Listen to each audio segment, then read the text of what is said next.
Tensions are escalating between the West and the Iranian dictatorship as the Western liberal media continue to give more airtime to the pro-Iranians and the liberal globalists.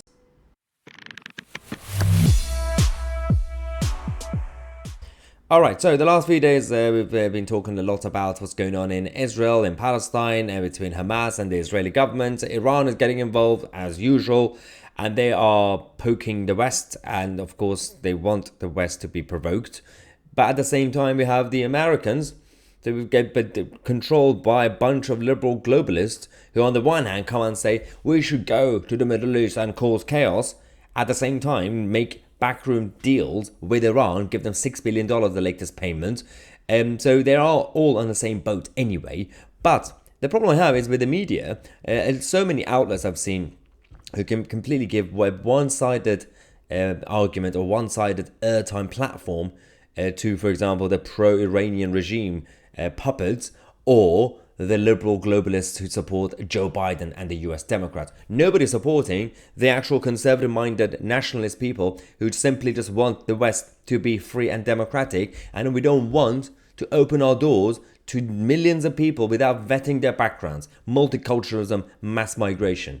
This is the problem. Let's go to this example of one of the media outlets that we have giving airtime to the Iranian regime without challenging them. Sorry, the information's just flowing in as I speak to you. The Iran Foreign Ministry has said any foolish Israeli action against Iran will be met with a devastating response. We're already facing a war between Gaza and Israel, and now we're getting threats like that. Your response?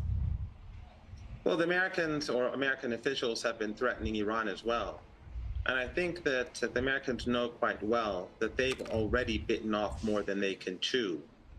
In Ukraine, in East Asia with China, the United States and its allies are on the decline. They're not the powers that they were 30, 40 years ago. The Israeli regime is in no position to threaten Iran because the Israeli regime cannot even destroy the Palestinian people.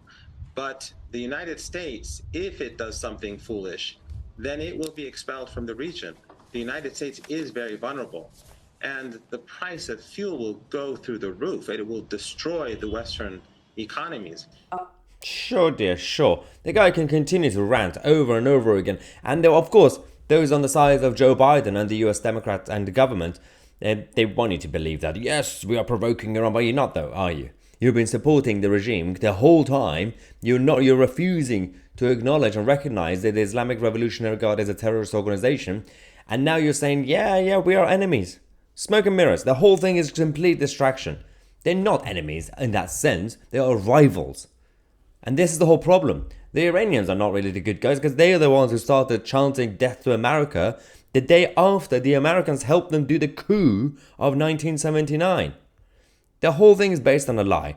And the liberal, the mainstream established narrative that's been going around for the past few decades is now completely falling apart thanks to the rise of new media, like channels like mine and many others as well, who some disagree with me, but they're still spreading the truth, trying to find the truth about what's going on around the world.